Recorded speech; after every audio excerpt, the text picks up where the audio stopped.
Should be working like this. Being live streamed. Okay, great. Hello, Fantastic. everyone. It's us. Yes, it is us again. Da, da, da, da. All right, and I'm going to shut down all the other tabs. Here we go. It works. Oh my God. This was so smooth compared to the last times. Yeah, absolutely Okay. amazing, isn't it? Ah, fantastic. Perfect. Welcome, everyone. I took you to my bedroom today because I didn't want to get up. Because it's dark outside. So why would I get up? So it's 8:30 in Germany, or 8:40 by now. I hope you can hear me fine. This is Russ. You know Russ. I don't have to introduce him. We wanted to talk. Here we are again. Yes, here we are again. One last time before Christmas. Slip it in. Last time I said, oh yeah, we don't have to wish you like a nice Christmas days because we're gonna meet up before Christmas. And then last week I was like, oh God, I need to schedule a date. And here we are. So, yeah. welcome. We are going to talk about what are we talking about today, Svenja? Sorry? What are we talking about today? We have a very interesting topic. What are we talking? I feel like I'm Rosie. And you're like, what are we talking about today? I'm like, just being cute and look, and you're gonna say what we're gonna talk about, and that's what are we gonna talk about? Because I know you prepared some very nice information and a lot of things that have been on your mind the last days. So let's start. What are we talking about? We're gonna talk about the N word, which is narcissism and narcissists. Oh God, they're everywhere. That classic meme, you know, that meme where what do you see in the world when you're an empath? And this little girl going, narcissists everywhere. They're everywhere and they're gonna destroy you. Yes, we're gonna clarify a few things, I think, around narcissism, what it is, what it isn't, and then talk about the perils of online dating or dating in general. Okay, let's approach this in a way of I'm a girl, like I'm 20 years because I'm 20 years old, you know. And I'm a girl and I'm scrolling through my feed and I'm seeing some people posting stuff about the 10 signs that you're dating a narcissist. And I'm like, wow, this is me. You scroll through feeds and you read stuff and you're like, wow, this is me. She's talking about me. What am I reading? Oh, if it says you're a narcissist. Well, first of all, I think I need to add the disclaimer, and then I'll tell you a few stories about my encounters with narcissists and the inquiry into narcissism in general. But first of all, let's clarify. It's a term which strictly speaking needs to be diagnosed by a professional psychiatrist or psychotherapist, of which, let's be very clear, I am not. I'm qualified in many things, but psychiatry and psychotherapy, I am not. So, and most people are not either. And so generally speaking, if someone is labeling someone else a narcissist, unless they are essentially breaching confidentiality about their clinical patient, it's technically unlikely that they're talking about an actual narcissist. Narcissistic traits is a different story, okay? And then I'm going to offer, to some degree, we all have narcissistic traits, and it's actually a stage of development when you're very, very young, which kind of looks like the world revolves around me, I am right, and there is no other valid viewpoint of the world other than my own, okay?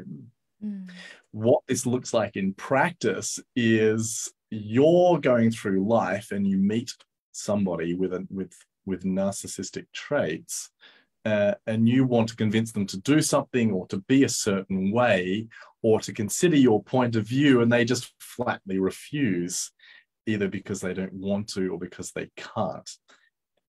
And then what happens is if you're disgruntled with that person, you call them a narcissist. Yeah, that tends to be what happens in the general world of the internet and dating in general. Okay. Yeah. So, but some of the signs of narcissism, as I said, are an over-focus on your worldview, an excessive sense of self-importance, basically an obsession with oneself and one's worldview, with limited ability or no ability to take on board another person's point of view, kind of empathy, basically. So, and I'm not saying this is good or bad either. I'm just saying this is kind of the observation. Yeah. We can get into the good and bad aspects a little further down the track. Yeah. Good and bad aspects of narcissism. Something that, is a title that I would have never thought I would be speaking about, like good aspects of narcissists. I don't know about you, Right. but I wondered whether I was one at some point because because I don't know. Have something to say about that. Yeah. Yeah. Okay. So there's a very, very intelligent, extremely intelligent man called Ken Wilber, and he's a modern day philosopher. You can look him up, Ken Wilber, Wilber. He basically put together a theory of everything, and he's quite an amazing dude. And one of the things I love about him, apart from his incredible intelligence, is his ability to both laugh at himself and to also say, all of my theories will probably be superseded at some point. And I just love his humility. Mm-hmm. He says that narcissism is one of the psychological diseases which is preventing us from moving up to another level of consciousness as a group of people. So I was learning about this and going, am I a narcissist? I do have a healthy, I do have a focus on myself. I'm always doing personal development. Is that a sign of narcissism? Should I be more focused on other people? Yeah. To a degree, I'm concerned about how I look and how other people perceive me. And there are things about my worldview which I won't budge on. Does this make me a narcissist? Yeah. And I asked a very, very smart friend of mine who has spent a lot of time with Ken Wilber, I'm wondering, am I a narcissist? And his response was beautiful. He basically said, look, Russ, if you're concerned and wondering whether you're a narcissist or not, you're probably not a narcissist, right? Yeah. That's what I'm saying to my clients too. When people say, I think I've got these traits, because it's omnipresent, right? It's everywhere. And you read it and you identify it, because those people who are writing those posts out of marketing reasons, please be clear that they are trying to address you. They are thinking about what could people think is probably wrong with me, and they're taking it and they're putting it in a post so you feel touched, so you will feel this is about you. So naturally you're gonna think this is me, and it's a disorder, right? It's not something that just appears out of some wounding from a relationship. You don't come out of a relationship and suddenly you are a narcissist. Nobody can immediately make you. I've heard all those things, all those worries. People are they don't know how to use this term. And I think most important is to realize that that women love to put themselves into the victim role, and I love women. I am a woman, and I'm so sick of reading all the blaming, shaming of other people, men, in this case, mostly men, who do have emotional baggage. Who doesn't? We all have. And please just be aware that you can't just go around and label people. That's not okay. I mean, your anger is absolutely cool. It has space. You can let it roll everywhere around you where you think it's healthy to do so, but not by taking terms and just to feel better that hurt you, narcissistic people, because there's always two sides of the story. We all have trauma, right? So there's, I mean, it's a natural thing. If you're hurt, you're going to shut down. It's a natural thing to want to be right? Because that's feeling self-secure.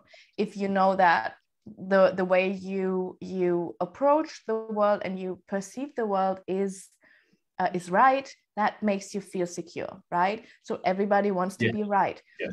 Yes, that's it all comes from elements that are natural and healthy, and then it starts to go somewhere where we don't want to have it, and where maybe we can talk about treatment if you want, but I'm just putting up my flag for we all have problems, we all have relationship issues. Least people in the world are born, raised, and go into healthy relationships, go into healthy communication, because we don't learn it. And we get hurt way before we have a chance of learning it. If we don't have role models, such as parents, who can have problems, but who in the core love each other, if you don't have that, you're probably not gonna have a first healthy relationship. And if you don't have one, you're gonna get hurt. It's gonna get dramatic, tragic, whatever.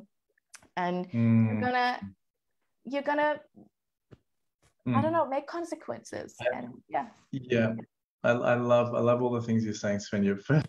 First of all, I'm really glad you kind of said, I can't remember it exactly now, but this thing around women being a victim, because if I say that kind of stuff, then I get in trouble. But it's kind of, from my observation, it is mainly, whenever I hear the word narcissist, it's generally in the context of a woman blaming a man that she's been in a relationship with. Other times a parent, but very often a man. And it is true that men tend to display more narcissistic traits. Probably comes hand in hand with men being more avoidant, having more avoidant attachment wounds. And then all of the things that you're speaking about basically having compassion for what creates narcissism, that compassion and understanding of the other allows you to find a way to forgive that person, and also to ultimately forgive yourself for being and staying within a relationship which was, in this aspect, wound-based as well. Because if you're with a narcissist, then part of the healing comes with owning the fact that you stayed in that relationship, and you bear part of that responsibility. And when you can be able to forgive the narcissist, in inverted commas, that's very empowering for you to begin your healing journey to basically ensuring that you don't repeat that again, and that you repair whatever it was in you that created or was attracted to that dynamic. And that's crucial. That's very important.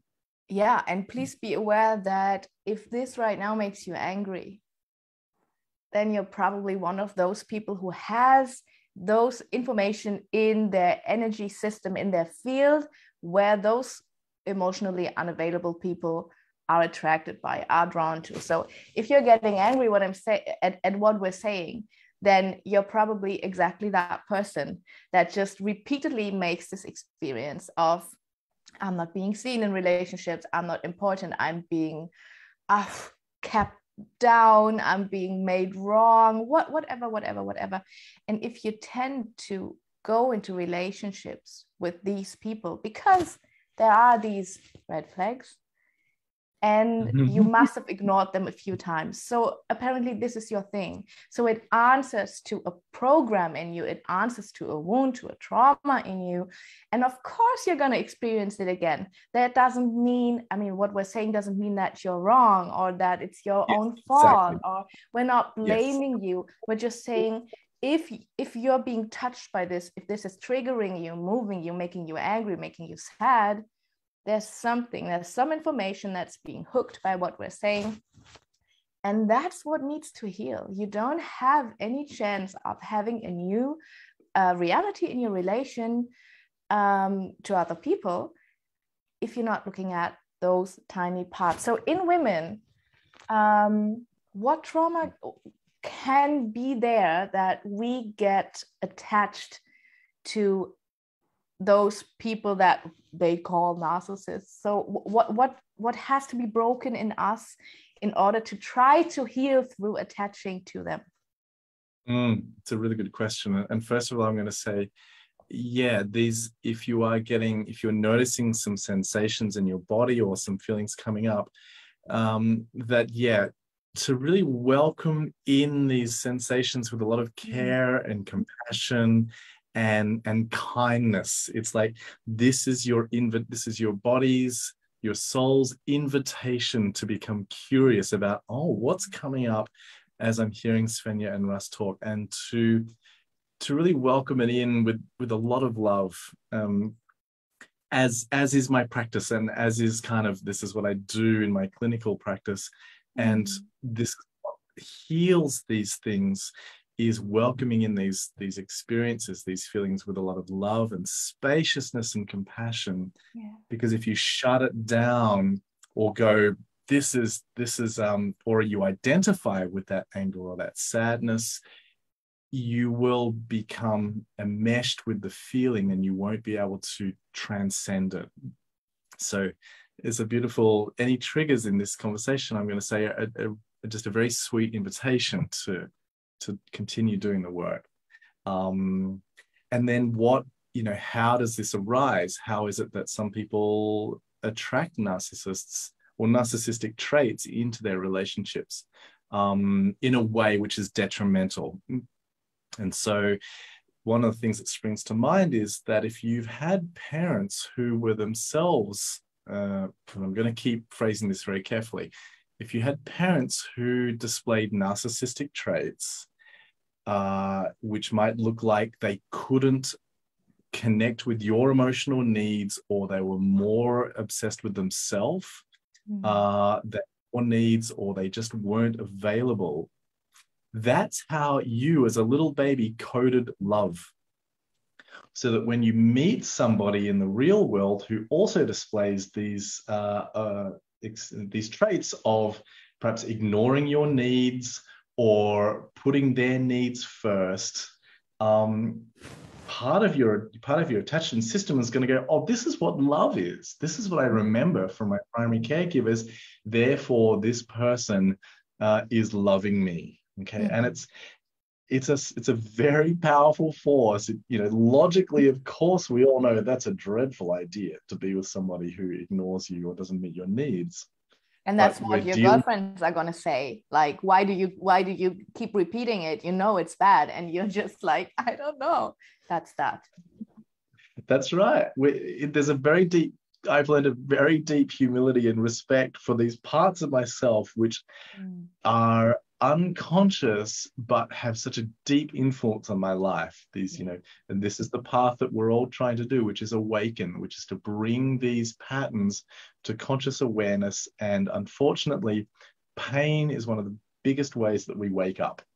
And I'm talking with a friend now who was married to a narcissist for 20 something years and is now coming out and going, okay, there's a lot of things that I need to recognize and to address now. And if she'd been in a happy marriage for 20 years, she wouldn't be as fired up to kind of start opening herself and shifting some of these things. Pain, unfortunately, is one of the ways that we wake up. And it's also one of the ways that we can develop a lot of compassion for ourselves and others. So I also want to say that if you've been in a relationship where you've realized, I've attracted someone with narcissistic traits and that was unpleasant, this is an opportunity now, instead of going around trying to paint every man with red flags, to repair the things in you that were not met during childhood. And when you do that, your whole world will change in incredible ways. And in incredible speed. Oh my God. I can pin down the different level of men I'm meeting since I've been doing the work. And I don't mean barricades, also that, but like I'm always calling it the shit work because it's not pleasant. It never feels good while doing it, but not doing it, the price is higher. So I've been in different coaching containers. I've been diving into polarity a lot. I've been working with you. I've been working with another therapist because I felt like I'm stuck, right? Love apparently isn't enough. Like it's not enough for me to have an open heart and to love. It's because it keeps on happening. So the programs in me that still attract those guys, like for me, that's always weak people that need my support because I naturally have a very, like, I'm a manifestor in human design, and that's a very masculine type. So we have 2 masculine types and 2 feminine types. So this is always my my default mode, right? I'm going to go into the masculine. I'm going to just get out of my way.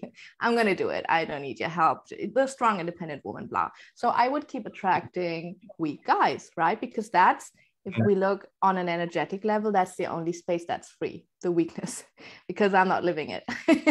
So I would attract that. And I was like, I don't see a solution in this. Like, love is not enough. Okay. So what do I do? And then I stepped into this world, and there were solutions everywhere. And I was like, oh God, okay, I can basically fix that, because something's really wrong with me. Everybody thinks something's really wrong with me, and nobody can fix me, and I can never, all those people getting married, having kids, and I'm like, I love dogs.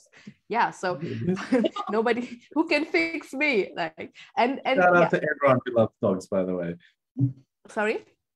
I said shout out to everyone who loves dogs, by the way. Yeah, they're the better people. Still saying that. Maybe there will be a time where I'm not stating that anymore, but yeah. So what I'm saying is, we need to change the wounding, the pain in us. We need to embrace it. We need to shower it with love. And that's where I think people like you come into the game, because there's only so far that my personal work can go. I can reflect upon things, I can be clear upon things, and they will still keep on happening. And that's frustrating. And that's where we think, I shouldn't have started this shit with the personal development and realizing what I am and who I am and what I'm doing, because there's no solution, right? I'm trapped in my life. Like, who's gonna, and yeah, that's a problem.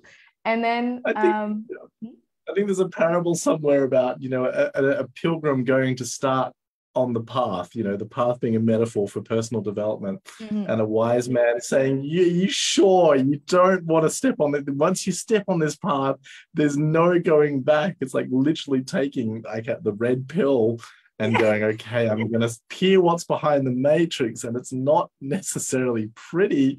Sometimes you just want to go back to your old ignorance is bliss.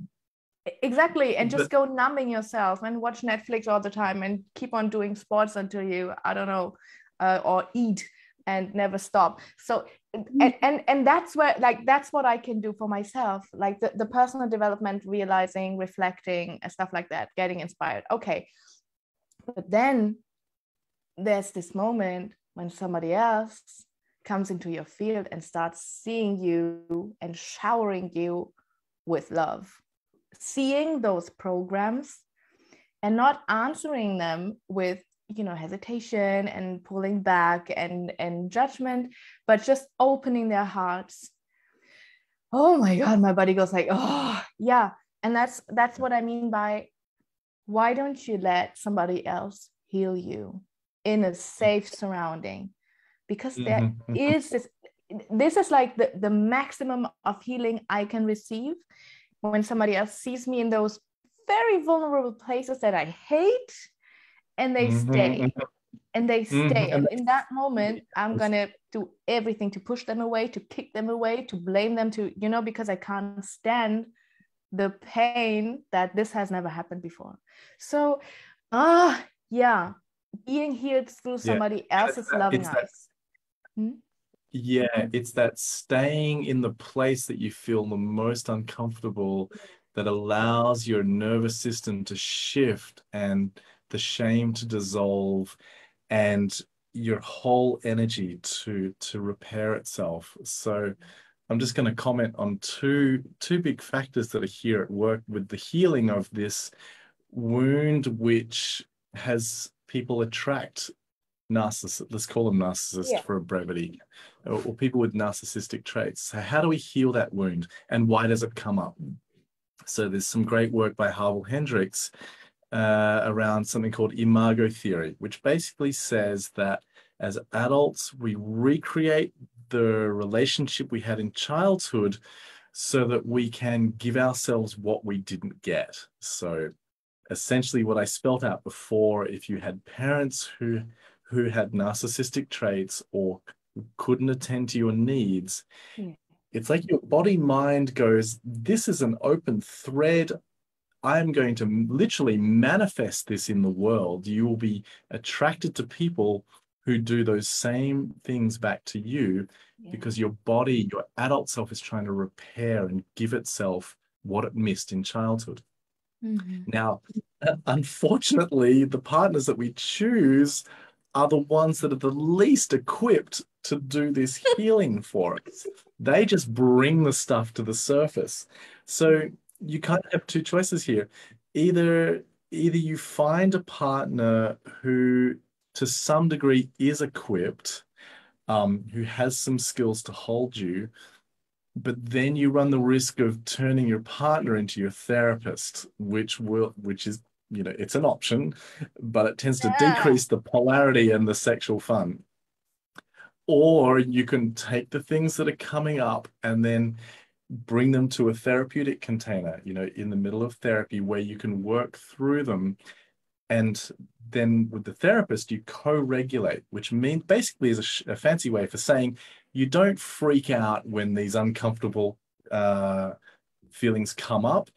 You can meet them, and as they're met, they dissolve, they metabolize. And then you can go, oh, I'm more integrated. I can go back to my relationship and assess it and go, do I want to stay in here? Is this healthy? Which it may be. Or do I want to go somewhere else, which may also be a better option? But you're coming from a more integrated place. And ideally, that work is done with a therapist. And look, I'm going to be honest here. It took me years to work that out because I was so deep in up my own asshole in terms of self-development and thinking I can do all this myself and I have all these tools and blah, blah, blah. And then I got obliterated by a relationship and just went, oh, I need help. Like I need help. And I had, you know, I went out and when I went and saw my therapist for the first time, she was giving me stuff and I started doing it all myself in my head. And she's like, stay with me and stay with this process that I'm leading you through. And I'm like, but it was so necessary and very humbling and beautiful as well. So yeah, I can empathize with anyone who says, I can do this all myself. And when you're ready, or when life serves you up something that you realize I need to do it with someone else, then I support that as well. Yeah, it's a fun thing. Yeah. Oh, having your partner being your coaches. I love to stick with something that Sophie said one day. What was it? Your partner can never be the first line of defense when shit hits the fan. Can never be the first line of defense. There needs to be somebody else because this is too much pressure. This is too much. You're falling down to it's a too big thing. It's too important for you to be caught. And the wounding that happens if he or she can't hold you is too big. It's going to create such a big trust issue and it's going to be such a strain on your relationship. So can never be first line of defense. And I love that. Yeah. So do I. I'm just feeling into that more. Like like with secure, I was thinking, oh, but that does sound like secure attachment. But in another way, it's like you want to know that your partner is there Yeah. and they are not the first line of defense. Yeah. And just thinking about myself, I'm like, I love supporting my partners. Like when they're going through something, and but they're getting help from somewhere else, I'm like their biggest cheerleader, and I just get right behind them. When they come to me, I have to switch into a different mode. Sometimes I switch into therapist mode or holding space mode, which is fine by me. I can hold boundaries as well if I'm being the therapist too much. The very different energy to me, just like cheering them on with everything I have as they're getting support from somewhere else. That's the best role, right? It's great. And knowing, of course, that I'm there if they need it. I'm their second, third line of defense, 100%. I'm right here. But I love it turns me on, I think, when I see that they're getting support for something outside. It's not on you. It's not your responsibility. It's not on you. It's not going to trigger you to death. You won't be put in a position where you are triggered and you have to hold her. And then if you can't do it, she's going to serve it to you. She's going to blame you for it. If not overt, then she's going to do it covert. It's going to happen. And why? You can just have your perfect best friend or coach or therapist, first line of defense. They are made for this. They are always going to hold you. They're not going to be triggered, most probably not going to be triggered. So choose the people around you wisely, which is something that you should do anyways. And it's such a, it was a beautiful idea. No, I really like that. And as I said, I can feel that part of me like turning on, like my masculinity gets turned on by that. It's like, oh yeah, I like this. I can be nothing but the hero here. Yes, that's right. Men love that. Exactly. So exactly. Yeah. And there's a beautiful bridge here, which I just realized, because when you said you don't want to analyze, you don't want to be the therapist for in dating, in partnership, it's so fucking hard to stop. Oh my god, it's even when I had this moment a few days ago with someone whom I hope he's not watching, but I've had this moment because we're friends on Facebook. He's not watching. Shit, I should have thought about that before. Anyways, I'm gonna tell the story now. We were talking through the phone, and I really did my best. I didn't say anything like about, I told him I'm a coach, but I didn't say anything about like I'm coaching this or that, and this is where I'm very good at. And he was speaking like for 2 minutes straight, and I was not saying anything. And then he stopped and said, "You're analyzing me, aren't you?" And I was like, "Oh God, yes, I am." It's so bad. It's so bad. I put you into 12 categories by now. I sorted out the red flags. I have it all wrapped. I fucking can't stop, because we get all these categories and these labels, and we love them, right? Because they give us security. They kind of, that's why we love polarity, right? Finally somebody gives us back the control, so we can go into relationship in a new energetic way. And what are we doing? We're labeling again. So what we're doing. And this is why people love my containers, because I label a lot, and they feel like, okay, everything that's been blurry so far, I can put into little pieces. I'm understanding what's happening. I can start micromanaging again. I can start all those toxic masculine traits, can control him. I exactly know how to manipulate him now by just dropping it to my feminine and just being radiant. What else is this than manipulation in some way? So, anyways, it's like I can't, there's no off switch for that.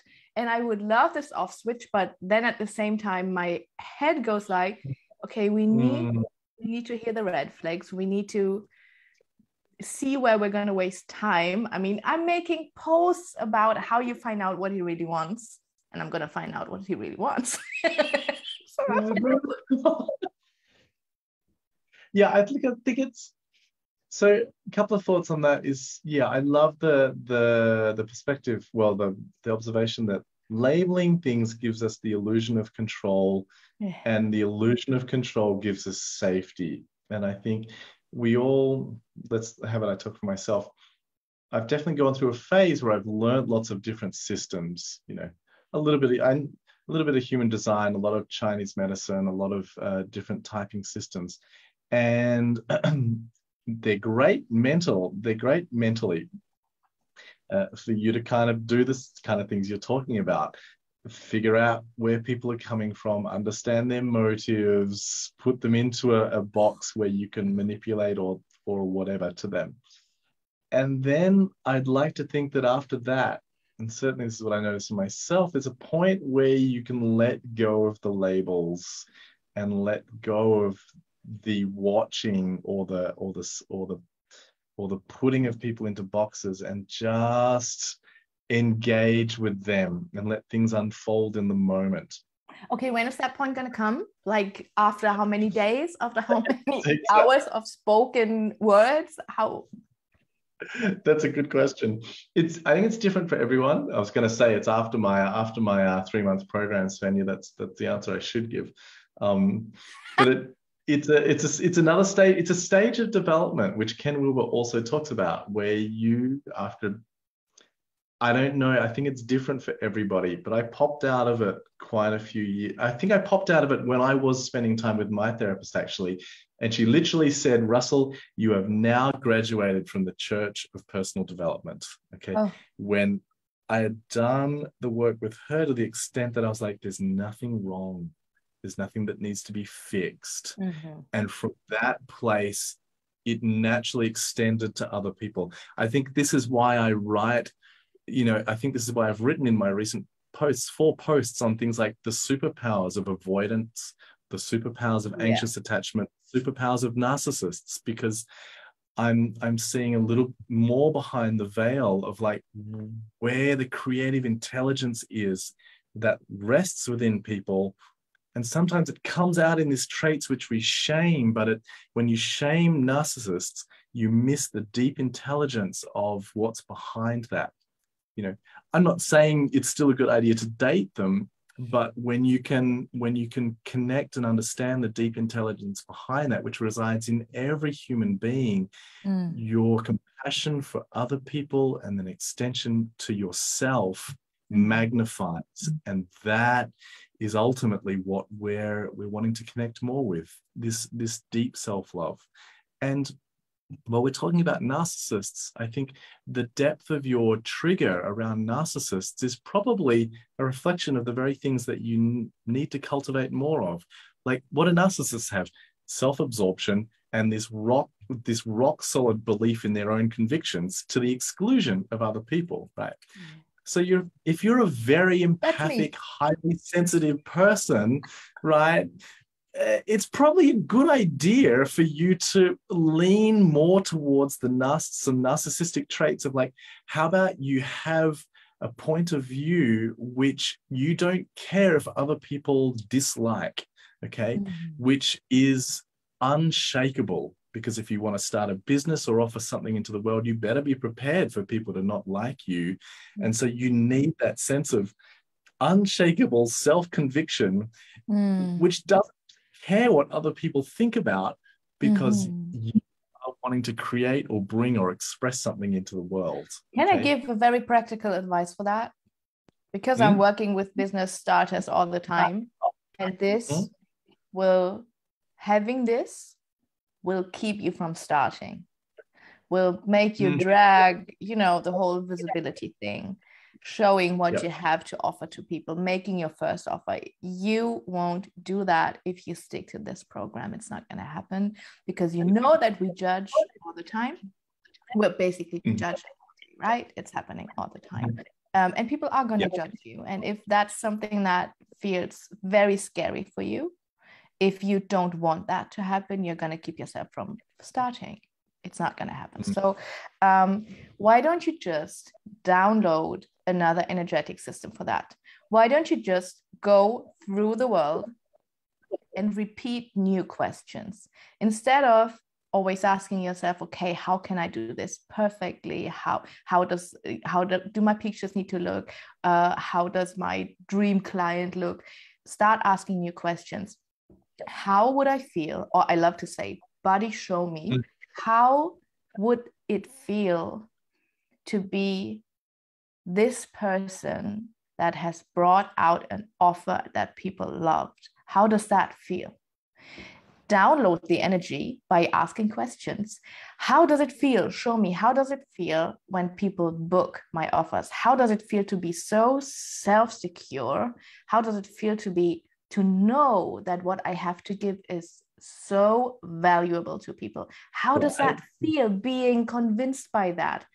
Because, it's not an affirmation. You're not telling yourself something that isn't true, because that's going to last for 5 minutes, right? But just ask for something that's not yet a part of you. And then you're going to feel exactly that. How does it feel to be so self-secure? And how does it feel to be convinced that what I have to give is important to the world? And then it's going to shift. Something's going to shift. Yeah. And that's all the magic you need to do. It's basically spell casting by asking good questions, because you're including your brain. That's included all the time anyways. So you're giving it an exercise to repeat, and you're changing your frequency constantly. It's so good and it works. It's kind of like healthy narcissism. That's what it sounds like. How would it feel to know that my offering was the best thing ever in the world, and it was going to change people's lives hands down? And if you can have that sense of self-belief and conviction in what you're offering, that's kind of a real useful aspect. Yeah, it works for everything. When I'm going to have a new tattoo, I'm going to download my friend Lena, because she's never in pain when she's getting tattooed. So I'm sitting there saying, okay, if I were Lena right now, how would this feel? And my body is, going to the field, like on an energetic level, going to her field, downloading the information, taking it over. And I can stand it for 2 hours, 3 hours. It's no problem. I used to have such big problems. Or driving somewhere. I'm driving for 10 or 12 hours. It's a big thing for me. So I'm downloading a truck driver. Like, they do it all the time. It's normal for them. So how would it feel if I were one of them, relaxed, so secure? I know where I can get help. I know if things are getting bad, who am I going to call? I know all these things. Like, it's not a big deal. I can just enjoy my trip. It's working. Use your brain. Yeah, that's great. I love that. That's a great idea. Russ, in dating, I need to come back to that. Yes, we can do it. We could talk about dating another time. Yeah. That's a huge topic. That feels good. Just this one question, because I think it would be so easy to just give, I don't know, 10 tips to find the narcissist on Tinder and swipe him left and not right. This thing in you that attracts him, like, if you suffer this, and if you keep on meeting people who treat you like this, you're gonna notice it by feeling turned on by someone. You're not gonna see it and realize, oh, okay, it's one of those guys. You're gonna like him. It's gonna be, this is your imprint of love is going to tell you that this guy is different. It's going to tell you that this guy is hot. It's going to make you, it's going to turn you on.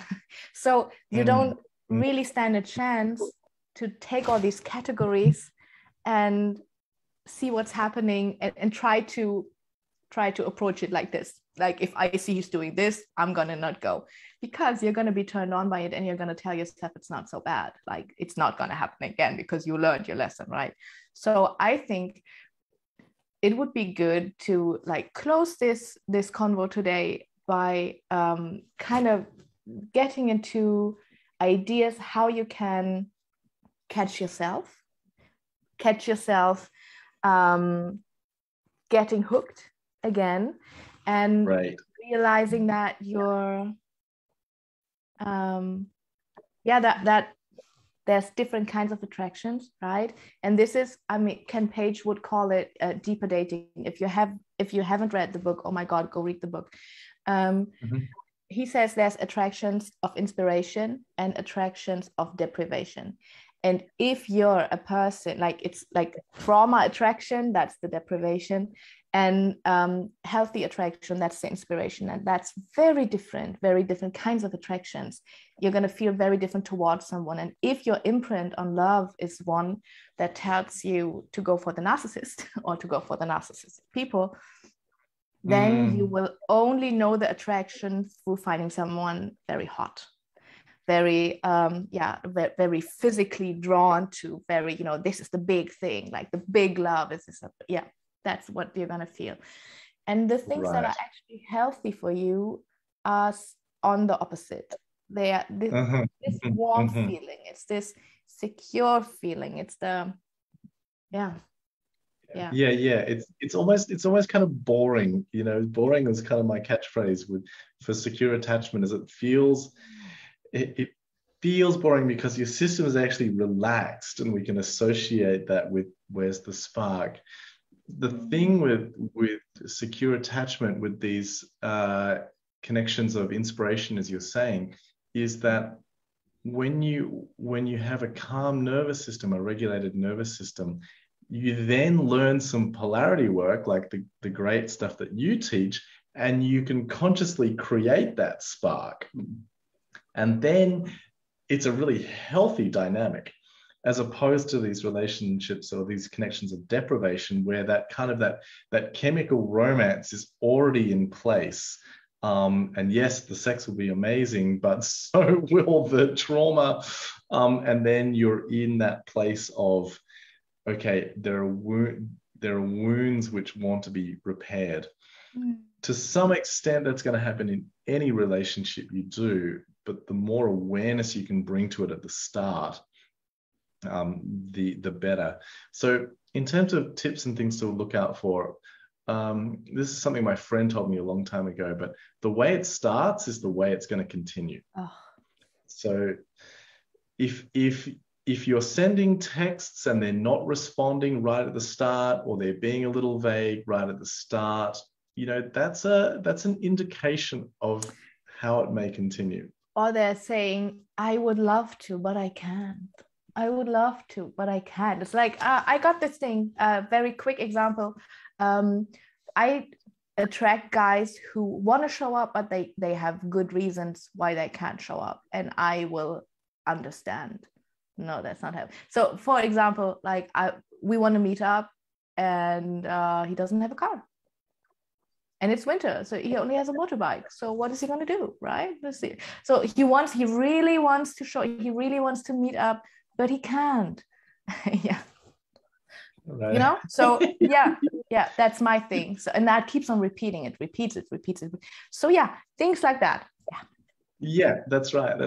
And then I guess you get to decide, because if it brings stuff up for you, then here's your opportunity to do the work.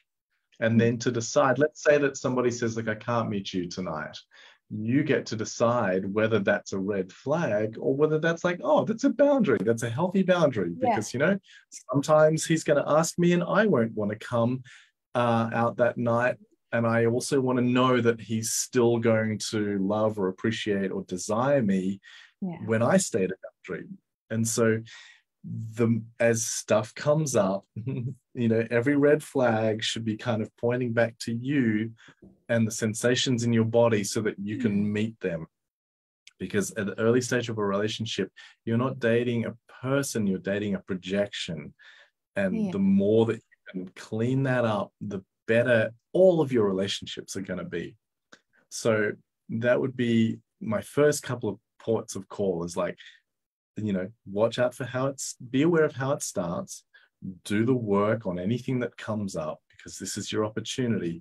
And then thirdly, get your friends to give you feedback as well, because if you're getting hooked, your brain goes offline as your attachment system fires up and your imago system fires up and says, this is what love was like, and it's a drug. If you've got some ideally a therapist or some very wise friends who can give you some clean feedback, which looks like, I love you whether you go and do this or not. Here are my thoughts, and again, I love you either way. And then you get to take that on board. And that also kind of reduces their, if they've got wounds around men or they're jealous, etc., it reduces the amount of transference. A therapist is best, but having clever friends around who can give you feedback, or just ask you questions. It's like, hey, Russell, hey, Sonia, this sounds a lot like your last partner, and that didn't work out so well. Or I've noticed you do this a couple of times, right? These are our blind spots. Now, oh my God, I'm still doing it. And we'll probably continue to do it. And I actively cultivate very good friendships with people who will tell me if I'm stepping out of the line, or will give me very loving feedback. And so that would be a third thing. And then fourthly, if you are obsessing about this person, if you are fantasizing about them, if you get that rush, which is wonderful, but that's also a kind of like a proceed with caution. It's not a do not proceed, but it's just be very, very mindful that there is another part of you that is getting hooked, and it's a very strong force. But the more awareness you can bring to that, the better. Yeah. Having been through this and fallen off the cliff so many times as well, it's like, I also want to kind of say that these tips are from hard-won experience as well. I'm not saying them because I read them somewhere else on the internet. This is like, I've got my own dreadful stories and hilarious stories as well. But we come out all right. We should do one just only talking about fails, like dating fails, relationship fails, imago fails. I would love that. Yep. Russ, what are your plans for next year? Next year, I'm going to be, you and I need to talk about doing a course on dating. I'll be putting something together on relationships at some point. And in fact, I'm about to flesh out a school of quantum hypnotherapy. And I'm looking at all the pillars that I want to create courses in. So one will be in relationships. One will be how to do shadow work and heal inner child. One will be how do you communicate with the unconscious mind so that you can help other people shift and yourself. And there'll be a portion of trauma awareness, and, probably some deep spiritual work as well. And, if people can complete all of those, then I'll probably certify them as a quantum hypnotherapist. As a healthy person. Yeah. Tick me off, you go, healthy person. Go off and you can make your own mistakes consciously now and enjoy the process. You're officially fixed. Yeah. Awesome. You can put that on Tinder, like as one of the pictures. I'm officially fixed. Yeah. Oh, God. Beautiful. Graduated from the School of Personal Development. I think it's like no longer needing to be fixed. Still very, very human though. I will never say that I'm perfect, and I'm still making mistakes, and very, very human, which is good. It keeps me very humble, and very, very compassionate towards the people and myself as I meet these forces in myself which still arise that are much greater than me. Yeah. Yeah. What can I add? Oh, this was beautiful. Thank you so much. Sure. Good to see you again, Sonia. Thank you to everyone who's listening and has stayed with us. May you have a blessed Christmas, and lots of love to you on your journey as well. Yeah. Just keep your nervous system calm for Christmas. Have a day off if you can, like in the middle of the craziness and the stuff. What's my camera doing? Hello. Oh, I'm in the middle of writing a Christmas survival guide as well, so I'll have to post that tomorrow, basically. But I've got a little post on how to the Christmas survival guide, and if you or any of your audience then you want to connect or chat or ask me a question, then I'm very available. Come catch tomorrow up. is too late because we're all going to be with our families from tomorrow. You know, we celebrate Christmas on the 24th in the evening in Europe. Oh, I see. So I'd have to post it today. I might be able to post it. I could possibly do that, actually. I'll pop it out. Yeah, I'll pop it out soon. Yay. Oh, thank you so much for your time, Russ. Thank you, everyone who was watching, listening. I promise next year I have a goal to comb my hair before doing things and maybe not sit in bed. It's Christmas, whatever. Okay, guys. Russ, have a beautiful day. You're not gonna have snow, but we have snow. It's beautiful outside. Have the best Christmas days. Have the best start into your 2022. And when we're gonna meet again, it's gonna be the magic year with 3 2s. So prepare. It's gonna be amazing. It's gonna be so good. Oh my God. Okay. Have a good day. Bye-bye. Ciao. Drop me a message and lots of love. Ciao, Svenja. Thanks to everyone who listens. Ciao.